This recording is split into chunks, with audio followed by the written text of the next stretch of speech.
સાત સમંદર પાર ઈરાન અને ઇઝરાયલ વચ્ચે ફાટી નીકળેલા યુદ્ધની ભયંકર આગ હવે ગુજરાતના મોરબી સુધી પહોંચી ગઈ છે। મોરબીનો વિશ્વવિખ્યાત સિરામિક ઉદ્યોગ અત્યારે એક ઐતિહાસિક સંકટનો સામનો કરી રહ્યો છે। ભારતનું 90% સિરામિક ઉત્પાદન એકલું મોરબી કરે છે।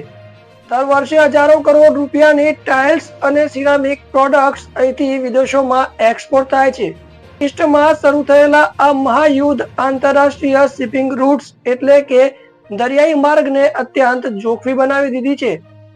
પરિણામે આવ્યું છે કે રાતોરાત શિપિંગ કંપનીઓએ કન્ટેનરના ભાડા બમણાથી પણ વધુ કરી નાખ્યા છે।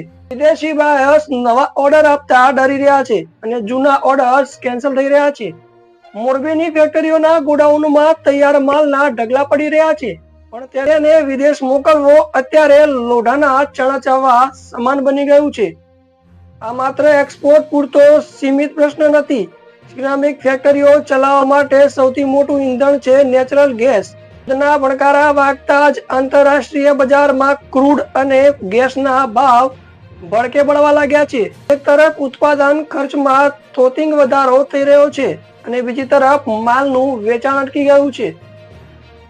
ઉદ્યોગકારો હાલ બેવડો માર સહન કરી રહ્યા છે।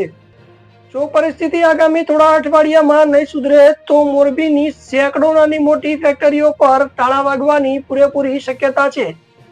આ ઉદ્યોગ સાથે સીધી અને આડકતરી રીતે જોડાયેલા લાખો શ્રમિકો, ટ્રાન્સપોર્ટરો અને પેકેજિંગ ઉદ્યોગના માથે બેરોજગારીની તલવાર। આર્થિક એન્જિન ગણાતું મોરબી આજે વૈશ્વિક રાજકારણનો ભોગ બની રહ્યું છે।